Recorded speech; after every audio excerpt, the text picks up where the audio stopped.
Y esta sería nuestra predicación 27. Vamos acá, Hebreos 6, 9, estaré usando la SBT. Les invito a colocarse en pie y vamos a leerlo a una voz.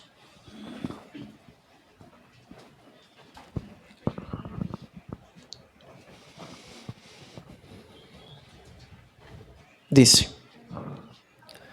pero de vosotros, oh amados, esperamos mejores cosas, y que pertenecen a la salvación, aunque hablamos así. Porque Dios no es injusto para olvidar vuestra obra y el trabajo de amor que habéis mostrado a su nombre, habiendo servido a los santos y sirviéndolos aún. Pero deseamos que cada uno de vosotros muestre la misma diligencia hasta el fin, para plena certeza de la esperanza, para que no seáis perezosos, sino imitadores de aquellos que por la fe y la paciencia heredan las promesas. Amén. Puede sentarse.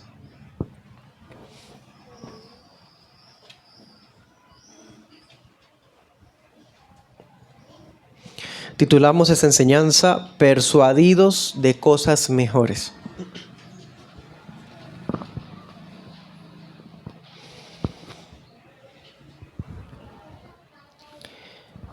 La sección que hemos estado estudiando en Hebreos va desde 5:11 hasta 6:12. El que distribuyó los capítulos no acertó en esta capitulación. Sin embargo, vemos la conexión que ha habido en las ideas de pensamiento para que podamos seguir adelante. Es verdad, el versículo 13 mantiene la misma idea de pensamiento, pero ya deja de ser una exhortación. Es como si él estuviese encaminándose para retomar lo que pausó. Pero como tal, la exhortación va desde 5:11 hasta 6:12. ¿Sí? Y la hemos estado estudiando en 3 partes, ¿no? Vimos del capítulo 5, luego del 6 del 1 al 4. Ya 4 partes. Luego vimos el tema de los apóstatas y hoy pues entramos como a la parte final de esta exhortación, una de las exhortaciones más tremendas de todo el Nuevo Testamento. Y dése cuenta cómo cambia el tono, ¿no? Aquí estamos viendo que después de haber hablado unas palabras tan fuertes, el apóstol dirige unas palabras llenas de consuelo y esperanza para sus destinatarios originales. Eso quiere decir que todo lo fuerte que vimos, especialmente del 4 al 6, que es como la parte, el clímax de la exhortación, la parte más fuerte, es como si él estuviera diciendo que con esa descripción o con eso que escribió no quería describirlos a ellos, no quería desalentarlos a ellos, no quería asustarlos, al contrario, quería animarlos a madurar en la fe. Estaremos estudiando este tema en 2 puntos. Primer punto, del 9 al 10, amados y salvos. Y el segundo punto será del 11 al 12, reiteración a la diligencia.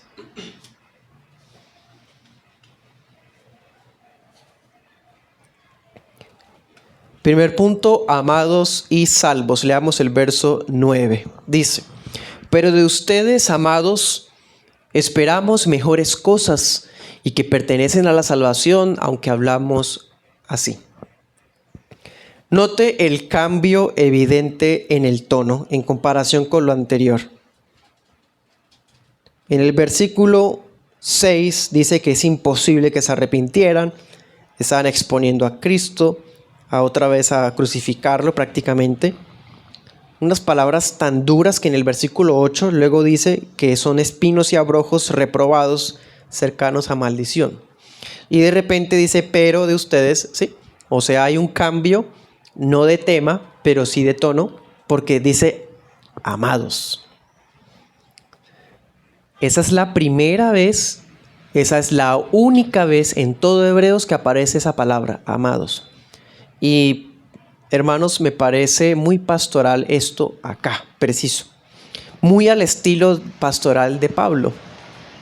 Algo que usted puede ver, anótelos: Romanos 12:19, Corintios 4:14, 2 Corintios 7:1, Filipenses 2:12, y hay otros versículos más que tengo acá anotados que muestran que es una costumbre de Pablo dar una exhortación a veces fuerte y como endulzarla después diciendo amados, ¿sí? Aquí lo vemos en Hebreos 6 mucho más evidente porque pues está dando una exhortación muy dura, de hecho es tan polémica y tan pesada que ha sido tema de debates por siglos, y de repente dice, pero de ustedes amados, ¿sí? O sea, no estoy hablando de ustedes, los advierto, los dejo en alerta, pero no los estoy describiendo, ustedes son amados. ¿Se dan cuenta? Eso es muy, muy bello esto en esta parte. Claramente para el apóstol, hay una gran diferencia entre el destino de los apóstatas y los frutos actuales y futuros de los que son salvos. ¿Cómo había descrito a los apóstatas? Bueno, ellos habían tenido experiencias con la iglesia local, pero recayeron y ahora son enemigos del evangelio. Son como esa mala tierra que produjo espinos y abrojos y que solo sirve para ser quemada, ¿sí? Pero ustedes, dice él, pero ustedes son diferentes, ¿sí? Los que habían apostatado habían demostrado que no eran parte del número de escogidos, es decir, no eran hijos amados, ¿sí? Aquellos que son como esa mala tierra, no son ellos, no son como los hebreos que son escogidos, porque dice, pero de ustedes amados, ¿sí? Los otros no eran amados por Dios, en el sentido de escogidos, salvos. En cambio, los hebreos, los destinatarios originales, sí. Los apóstatas no eran parte del número de amados. Entonces, ¿qué hay de los que quedan? ¿Qué pasa con aquellos que quedan, que los estamos viendo como titubeando, trastabillando, como peligrando? ¿Qué podemos decir de ellos? Bueno, en el versículo 9 dice, de ustedes que sí son amados, de ustedes ¿qué? Esperamos mejores cosas. O sea, de ustedes no esperamos que sean como esos apóstatas que fueron iluminados, ¿sí? Gustaron el don celestial, fueron hechos partícipes del Espíritu, gustaron la palabra, los poderes de Dios y luego resultaron en el mundo. Ustedes no son así. De ustedes esperamos cosas mejores. Ustedes no son una mala tierra que da espinos, abrojos, es reprobada, cercana para ser maldecida y va a ser quemada. No, ustedes son, versículo 7, esa tierra buena que embebe el agua, que produce hierba provechosa, que recibe bendición de Dios. ¿Sí? De ustedes esperamos cosas mejores. Eso cuando él dice, de ustedes esperamos, esa palabra esperamos se traduce en otras versiones como estoy persuadido. Estamos persuadidos, o sea, estoy convencido, dice otra versión también. No es como que, bueno, de usted espero mejores cosas, como dejándolo a que por si de pronto decide hacerme caso. No, él está hablando con convicción. Él espera, pero no en el sentido de como dejándolo a su voluntad si quiere. No, él espera porque él sabe que va a haber ese resultado. Él está persuadido de cosas mejores en los hebreos. Cosas mejores, bueno, ¿qué? Cosas mejores, dice otra versión, más cercanas a salud, dice la Reina Valera Antigua. Y otra versión dice, cosas que acompañan la salvación. ¿Sí? O sea, en el versículo 6... si él estuviera hablando hipotéticamente, ¿qué pasaría si un creyente se descuida? Aquí en este versículo 9 está mostrando que él está seguro que eso no va a pasar con los hebreos, con los amados, eso no va a pasarles. Pero de ustedes, amados, esperamos cosas mejores. Estamos persuadidos de cosas mejores. ¿Cosas mejores qué? Cosas que tienen que ver con la salvación. Son salvos. Los apóstatas no, ellos sí. Bueno, pastor, en nuestro caso, pastor y apóstol Pablo, ¿de dónde sacas que esperas? ¿De dónde sacas tus expectativas? Les has mostrado que son tardos para oír, que son perezosos, que debían ser ya maestros, que son como niños, que están en los rudimentos. Los has exhortado una y otra vez que están peligrando de deslizarse. Entonces, ¿de dónde sacas la esperanza, la confianza de que son salvos, de que no se van a perder? Hermanos, ¿de dónde basó su esperanza a favor de creyentes a los que está exhortando tan constantemente, que les habla con tanta urgencia a que escuchen con atención, a que crezcan, a que maduren? ¿De dónde saca él entonces esa esperanza? ¿Es ser ilusos o de pronto colocar esperanzas en la gente? Esa es la esperanza de todo pastor, una esperanza que a veces es como un autoengaño, esperando frutos de una mala tierra. No, hermanos. El autor contaba con evidencias de que sus destinatarios sí eran hijos de Dios. Él tenía pruebas de eso. Y se los digo de esta forma. Sí, estamos viendo una iglesia compuesta por una membresía inmadura, estancada, pero estamos viendo una iglesia que también está rodeada de graves peligros. Habían sido expropiados, perseguidos, sus familiares que eran también judíos los habían desechado, algunos habrían sido desheredados, en fin, todas las consecuencias que llevaba a ser cristiano en ese tiempo. Y aún así, ellos seguían mostrando amor por sus hermanos de una manera incondicional. Les dice aquí el apóstol, aunque les he hablado así, de ustedes espero cosas mejores porque ustedes son amados por Dios, salvos. Prácticamente lo que les está diciendo. En el versículo 10, veámoslo lo que les estoy diciendo. Dice, porque Dios no es injusto para olvidar su obra y el trabajo de amor que han mostrado a su nombre, habiendo servido a los santos, ¿y qué? Y sirviéndolos aún. El autor tiene pruebas de que estos son hijos de Dios, porque a pesar de todo lo que han estado sucediéndoles, siguen sirviendo a Dios. Siguen mostrando amor por los hermanos. Podría decirse que los hebreos se identificaban con esos hermanos que lo habían perdido todo, que eran maltratados. No se avergonzaba de servirlos. Y hermanos, suena muy lindo y todo, pero siendo realistas, tratando de cierta manera de ponernos en los zapatos de ellos, es muy difícil, porque si alguien había sido encarcelado por una fe, por una religión, y yo voy y lo atiendo de corazón, ¿qué van a pensar los que lo están custodiando? Que yo también soy parte de esa religión. Entonces, ¿qué va a pasar? Me estoy entregando prácticamente a que a mí también me arresten y me hagan lo mismo. A ellos no les importaba eso, sino que mostraban el servicio a los encarcelados, a los maltratados. Mejor dicho, seguían mostrando ese amor por los hermanos a una costa de su propia seguridad. Entonces es como si el apóstol estuviera diciendo, esa clase de amor por los hermanos en la fe solamente puede estar en alguien que es verdadero cristiano. Esos actos, más que actos simples de caridad, son actos de amor genuino que solamente puede producir un regenerado. Por eso él está convencido. Estoy persuadido de cosas mejores de ustedes.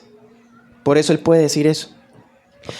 Esta esperanza del apóstol no era un autoengaño, no era algo sin fundamento, era real. Estaban siendo creyentes negligentes, perezosos en los medios de gracia, estaban descuidando su compromiso como miembros, pero todo en lo personal, pero en lo congregacional se les veía saludables aparentemente, sirviendo, amando al otro. Eso es razón suficiente para él confiar que estos hombres y mujeres eran amados y salvos. Pero hermanos, esto suena muy especial, pero francamente hay una razón más objetiva, más poderosa, por la que este apóstol puede confiar en la fe de sus destinatarios. Perdón, puede confiar que la fe de sus destinatarios era genuina. Hay una razón más. Volvámoslo a leer en el versículo 10. Porque Dios no es injusto. Esa es la razón por la que él puede confiar que estos sí son hijos de Dios. Por eso. Porque Dios no es injusto para olvidar. El apóstol conoce a Dios. Ese pastor conoce al Señor. Él sabe que nuestro Señor es fiel a sus promesas. Y que el Padre Celestial no va a pasar por alto todas las buenas obras que ellos habían hecho. Al contrario, las iba a traer a la memoria, los iba a recompensar por ellas, los iba a bendecir.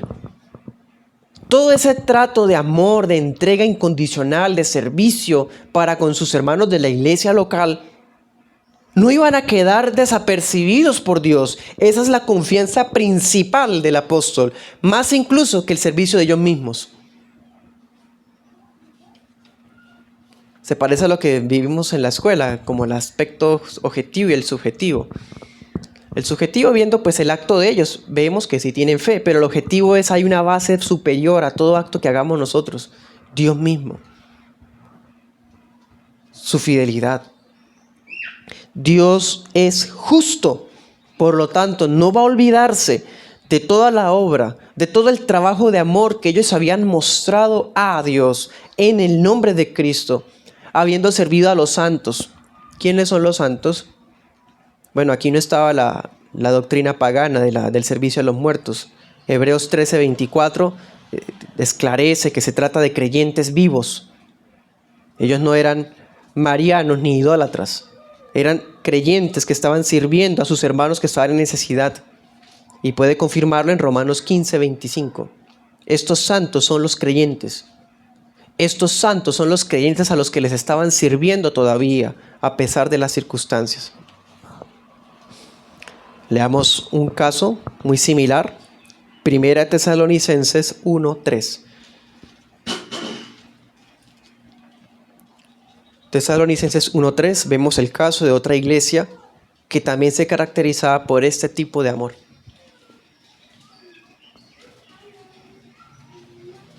Dice, otra vez Pablo, esta vez con Silvano y Timoteo, nos acordamos sin cesar delante del Dios y Padre nuestro de su obra de fe, de su trabajo de amor, de su paciencia de la esperanza en nuestro Señor Jesucristo. Los tesalonicenses eran así como los hebreos, solo que pues ellos no habían sido negligentes con su compromiso en el crecimiento espiritual, pero eran también muy serviciales como los hebreos. Anote este otro, Efesios 1:15. También los efesios eran así.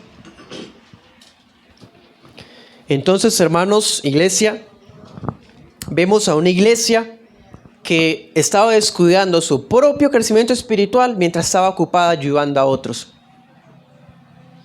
Aunque suene lindo, eso está mal. Eso mereció una exhortación fuerte, desde 5:11 hasta 6:12. Pero era suficiente para que el apóstol tuviera la esperanza de que toda esa exhortación tremenda iba a tener un resultado bueno. Toda esta advertencia tan pesada, llena de polémicas y malos entendidos, sirvió, tuvo su finalidad cumplida. ¿Cuál? Fueron persuadidos, fueron redarguidos los hebreos. Una iglesia que se arrepintió de su mal rumbo que estaba llevando. Entonces, como vemos, el apóstol no está colocando su esperanza en el buen obrar de los hermanos. Sí, es un reflejo visible de la fe viva, las obras, sí, pero más allá de ese obrar, él está viendo a Dios mismo actuando en la iglesia. Este versículo no está insinuando una especie de justificación por obras. Ve, mira, aquí dice que Dios no se olvida de las obras, o sea, Él salvó a ellos por obras. Imagínense esa conclusión tan forzada. Aquí no se está hablando de eso. Aquí lo que está diciendo es que Dios siempre es fiel. Y el hecho de que Dios es fiel significa que Él recompensa, hermano, cualquier detallito que usted ha tenido con sus hermanos. Él lo mira con ojos agradables, los premia, los bendice. Diríamos acá, Él no se queda con nada de eso. Él recompensa generosamente toda buena obra que sus hijos hacen en su nombre. Proverbios 19:17, el que da al pobre, presta a Jehová.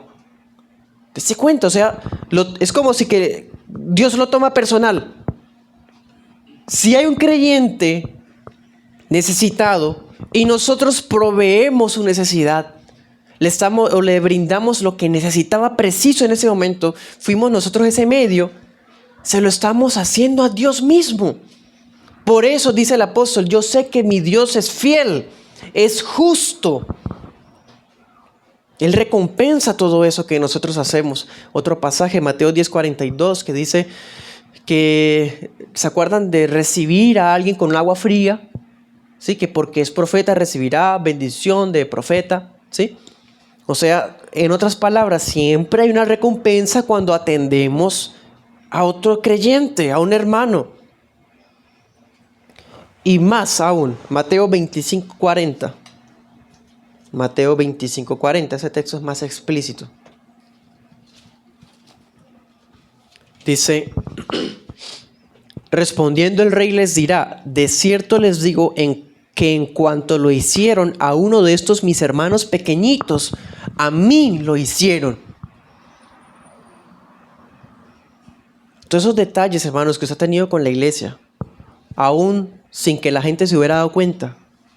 Todos esos detalles tan especiales que usted ha tenido con su pastor, con su hermano que lo necesitó, con la hermana que usted de repente tuvo un detalle. Bueno, todo eso el Señor lo ve, lo vio, lo tiene registrado. Y nosotros no dimos esperando algo a cambio, ¿cierto? Pero Él sí da algo a cambio porque Él es bueno. Él es generoso. ¡Qué bello! Esa es la confianza de este apóstol. Estos hermanos estaban en rumbos de negligencia, de pereza, de estancamiento. Y necesitan ser, mejor dicho, zarandeados y despertados, exhortados, amonestados duramente. Pero detrás de todo eso hay un pastor que los ama y que sabe que Dios no va a desechar lo que empezó en ellos. Y que hay evidencias de que son verdaderos creyentes, de que todas esas amonestaciones y exhortaciones van a tener un resultado bueno. No se van a perder. Qué hermoso estas palabras. Miren qué lindo, ¿no? Que después de haber hablado de uno de los textos más difíciles de la Biblia, más tremendos, hasta les dijo que no podían arrepentirse aquellos que recayeron, de repente nos habla como con un bálsamo, consolando, animándolos. Ese es el Señor. El Dios que hiere, dice Job, también venda la herida. Entonces, en este primer punto confirmamos que los hebreos eran amados de Dios. Con todo y su situación en la que estaban, Dios los amaba, por lo tanto eran salvos. Y como eran salvos, no se iban a quedar en esa situación de estancamiento. Toda la amonestación va a funcionar. Segundo punto. Reiteración a la diligencia. Versículo 11. Dice, pero deseamos que cada uno de ustedes muestre la misma diligencia hasta el fin para plena certeza de la esperanza. Mire qué franco es. En otras palabras, espero buenas cosas de ustedes. Estoy persuadido de cosas mejores de ustedes. Sé que Dios no es injusto, pero deseo que, en otras palabras, estoy confiado, pero no satisfecho.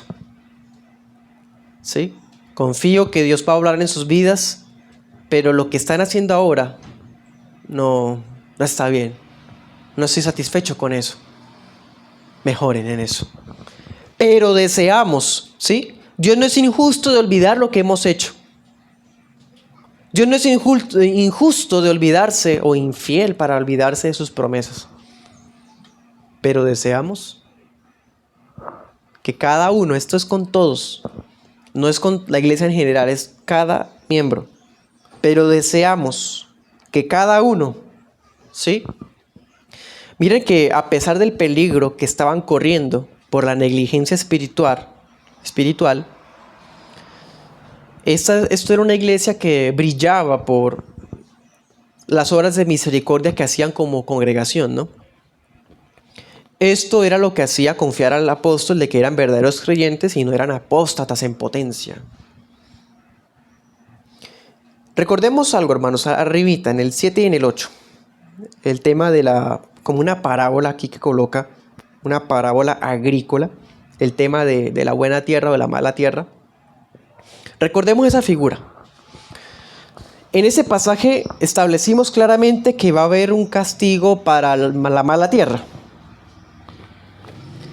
Y ahora conecte eso con el versículo 10 y el versículo 11. Hay una línea de pensamiento aquí que muestra unidad. Y es esto. El hecho de que Dios es justo significa que Él va a recompensar la buena tierra. En otras palabras, si Dios es justo, va a bendecirlos a ustedes porque han dado una cosecha abundante de trabajo de amor, de servicio con la iglesia, ¿sí? De entrega incondicional. Ha sido una tierra que ha mostrado cosecha. Pues bien, así como Dios es justo para recompensar las buenas obras, también Dios es justo y va a castigar a los apóstatas. Porque Dios es justo. Entonces Dios es justo a aquellos que son mala tierra, que van a recaer, que todas las relaciones que tuvieron con la iglesia eran fingidas y falsas. Bueno, sobre los primeros les da bendiciones, lluvia de bendiciones, empapa la tierra para que produzca. Pero los otros van a recibir juicio, va a ser quemada esa tierra. ¿Se dan cuenta de la conexión que hay? Y todo a la luz de la justicia de Dios, el atributo de la justicia. Entonces Él les está diciendo, en ustedes hemos visto un servicio incondicional, sincero, que demuestra que son una buena tierra, porque esos frutos solamente los puede dar la buena tierra. Frutos de servicio, de trabajo, de amor, de solicitud, mejor dicho. Pero, ¿saben? Esta situación no era algo como del pasado. O sea, el entusiasmo del servicio de los hebreos no era un hecho que se había quedado en simples buenos recuerdos. No era como diciendo el apóstol, yo me acuerdo que una vez hace unos años ustedes hicieron esto y esto.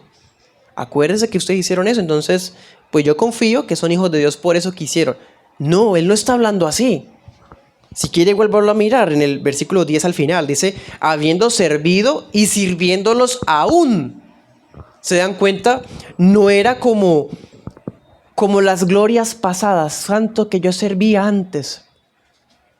Ya no. Él no está hablando en ese sentido. Estas personas que están en esa situación deben arrepentirse.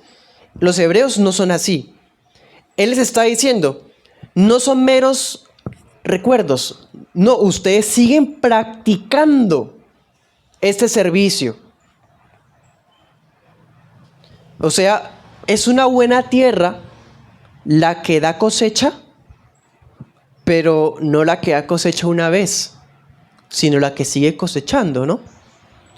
El concepto mismo de buena tierra, de una buena cosecha, implica que esa tierra es tan fértil, tan rica, que va a seguir produciendo los subsiguientes años.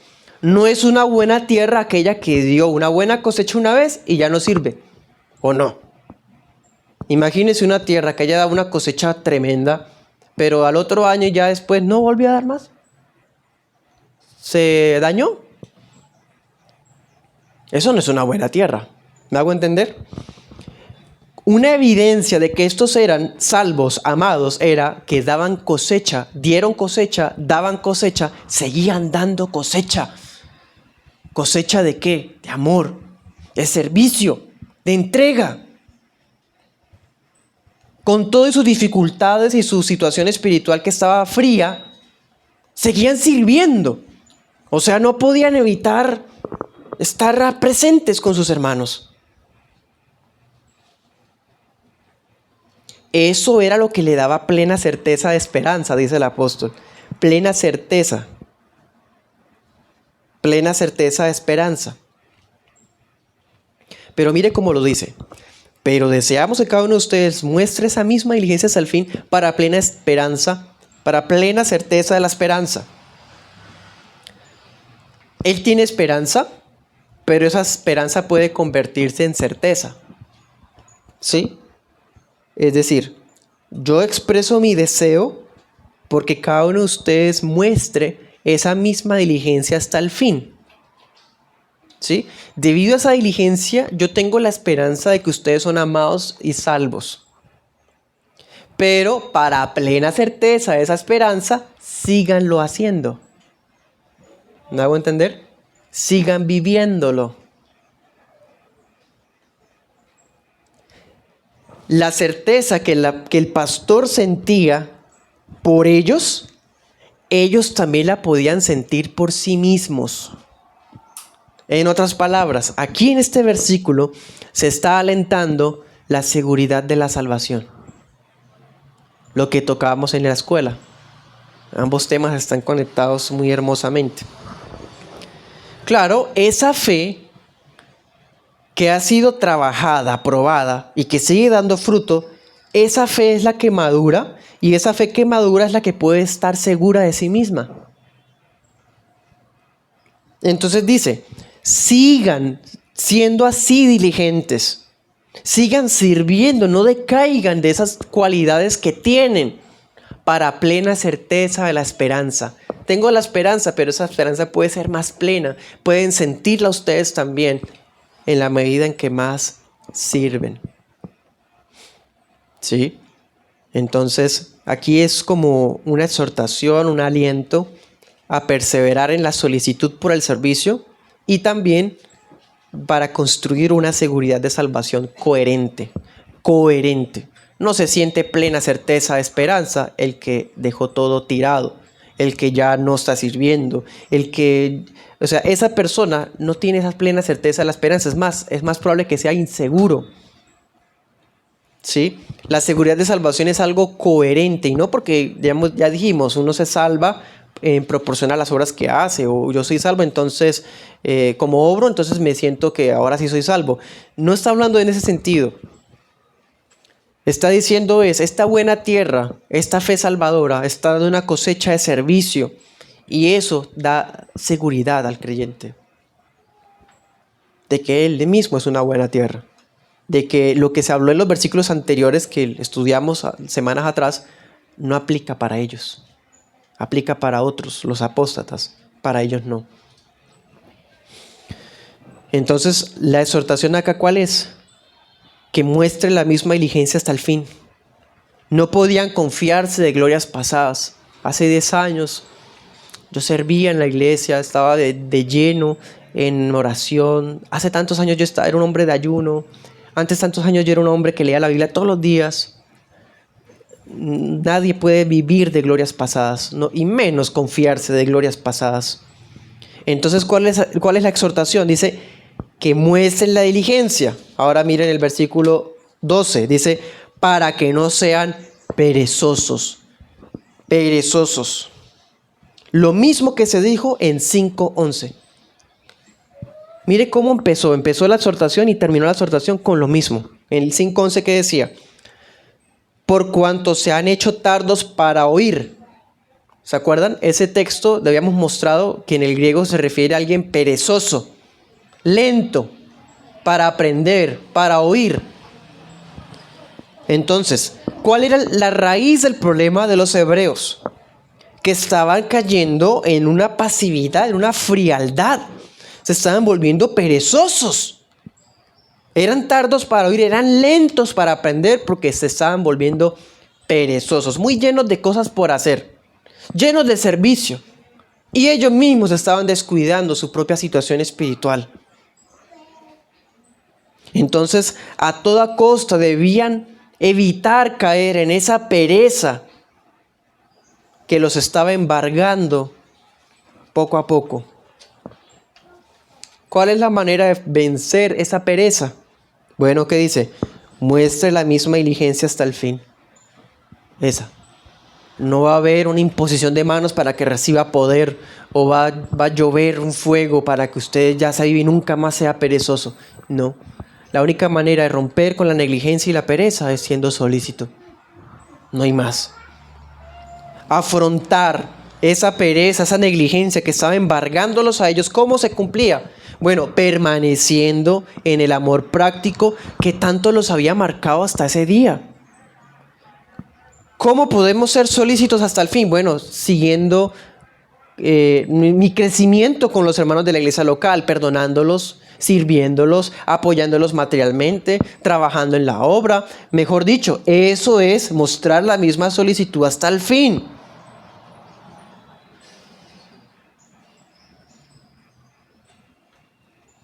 No puedo evitar mencionar que en el pentecostalismo se habla mucho de algo que llaman primer amor y usan un versículo del Apocalipsis para eso. Pero detrás de esa doctrina se han inventado una idea romántica de ese primer amor. Como si el primer amor fuera un entusiasmo que se tuvo al comienzo y que luego se pierde. La Biblia no está enseñando eso. Eso es romantizar la pereza. El primer amor es Cristo mismo, no se puede perder. Ellos estaban decayendo del primer amor en el caso de los efesios porque estaban pasándole lo mismo que a los hebreos. Llenos de cosas por hacer, de actividades, tareas, trabajos, ayudas, y ellos mismos estaban descuidando su comunión con Dios. Eso es diferente, pero el primer amor no se puede perder porque somos amados escogidos. ¿Sí? Es decir, no puede uno pensar que, o sea, los hebreos decir, el pastor, es que perdimos el primer amor, ¿ahora qué podemos hacer? Y ya, y romantizar ese estado de letargo en el que estaban. No, aquí no se está romantizando eso, al contrario, merece exhortaciones duras para que salgan de esa situación. Entonces, en vez de dar lugar al desánimo, ellos debían hacer otra cosa. Vayan a Hebreos 6:12. Entonces, ¿qué debían hacer? Mantener la misma solicitud hasta el fin. ¿Y qué más dice? Sean imitadores de aquellos que por la fe y la paciencia heredan las promesas. Ellos tenían ejemplos a imitar. Habían habido entre ellos, entre esa iglesia local, habían personas que lo habían dado todo por el evangelio. Ellos podían imitar el ejemplo de ellos, estar así dispuestos también a darlo todo. Aquellos que por la fe y la paciencia ya habían heredado las promesas, quizás algunos habían muerto. Hebreos 13:7, por ejemplo, léalo. Quizás algunos de verdad ya habían sido asesinados por la fe, otros habían sido expropiados por la fe, y aunque la iglesia los estaba sosteniendo y apoyándolos, no se estaban convirtiendo en una carga, sino que eran un ejemplo de inspiración para ellos. Comenta Kistemaker que cuando tenemos estas cosas en mente, es como si cada cristiano estuviera sostenido por un trípode. Un trípode de fe, esperanza y amor. ¿Sí? Fe, bueno, creer en el Señor Jesucristo enteramente, quien dijo ser Él en las Escrituras. Esperanza, lo que Él está diciendo para plena certeza de la esperanza. Y amor, que es el obrar que estamos viendo en los hebreos. Bueno, ese trípode lo tenemos todos nosotros. Si le quitamos una patica a ese trípode, caemos. Bueno, para terminar, les voy a decir 2 aplicaciones. Primera aplicación. En muchos casos, hermanos, y puedo decirlo de manera personal también, los pastores son los hermanos en la fe que mejor pueden conocer nuestra condición actual espiritualmente. Un pastor no necesita ser el mejor amigo suyo para ver la situación actual de su espiritualidad. Por alguna razón, el Señor permite que ese pastor pueda darse cuenta, pueda percibirlo. Y no porque él sea una especie de iluminado profeta, algo por el estilo. No, es por el cuidado que se le ha dado. Él puede verlo. Pero eso lo puedo testificar en lo personal, hermano. Puede uno decir, conozco a las ovejas, conozco a los hermanos, sé, de pronto no me ha contado sus luchas particulares, pero sé por dónde va su situación. Pero precisamente por eso puedo unirme a lo que este pastor está expresando acá en Hebreos. Aquí hay un pastor que está persuadido, está confiado de que esos hermanos son verdaderos hermanos, porque tiene evidencias, tiene pruebas, tiene cosecha. Pero ¿cómo podría un pastor estar persuadido de la salvación de un creyente que se mantiene distante, indiferente? No tiene pruebas, no tiene evidencias. No podría decirse,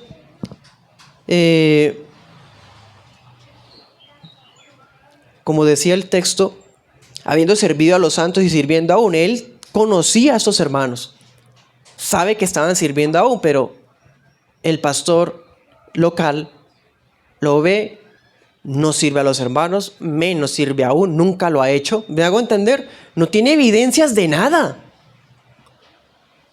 Este pastor no podría decir que muestre la misma diligencia hasta el fin. No, ¿cuál diligencia? Nunca ha sido diligente. Para plena certeza de la esperanza. ¿Cuál certeza? ¿Cuál esperanza? No tengo de dónde cogerme para tenerla siquiera. ¿Me hago entender? En otras palabras, no se trata de hacer cosas para que nos vean. Pero es que la fe genuina fructifica. Se nota. No se puede esconder, hermanos. Hasta una planta surge de donde se haya hecho una construcción de cemento. La plantica sale porque sale, hermano. Nada puede ocultarla. Usted quiere hacer las cosas en secreto porque es muy piadoso, pero la buena obra se nota. Sale, emerge, así la quiera tapar. Porque es una buena tierra. La buena tierra va a fructificar, aunque mejor dicho quiera esconderla. Pero ¿cuál cosecha? ¿Cuál fruto? ¿Cuál qué? Al contrario, frente a un caso semejante, seguramente el apóstol no habría tenido esa confianza. Más bien temería que esa profesión fuera falsa. ¿O no? Porque la mala tierra es la que produce espinos y abrojos. La buena tierra produce cosecha abundante. Y si no hay nada. Entonces esa es la primera aplicación, hermanos. Que estemos viendo la cosecha actual que estamos dando. Y así como uno puede preguntarle a una esposa la situación verdadera espiritual de un esposo y viceversa, también les aseguro que el testimonio de un pastor puede decir mucho de esa realidad. Segunda aplicación.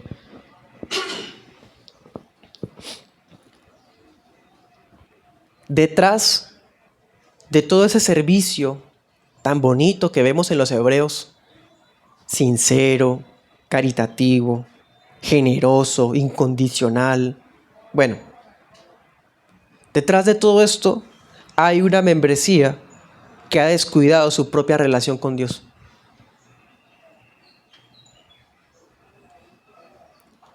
Que había descuidado su crecimiento en el conocimiento de la gloria de Cristo. Se les veía servir, se les veía amorosos, pero espiritualmente estaban alejados del Señor. No oraban. No es que diga, yo cuando leo la Biblia ya no es lo mismo que antes. No así en sentidos románticos de esa manera, no. Estamos diciendo ellos simplemente no les importaba aprender, no les daba prioridad, no estaba en sus cosas prioritarias, pero estaban ocupados trabajando, estaban ocupados sirviendo cuando había tiempo libre, pero no estaban ocupados en madurar de salir de los rudimentos teológicos, por ejemplo.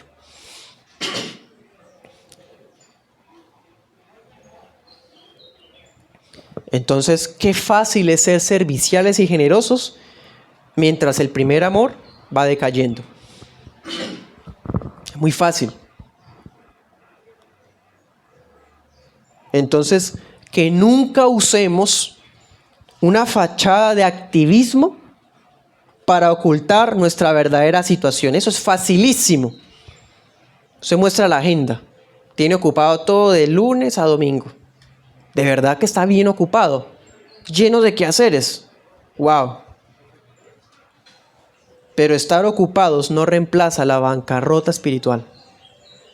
Estar lleno de tareas, de quehaceres, trabajos, ocupaciones, no dice nada si de verdad está trabajando de amor para el Señor.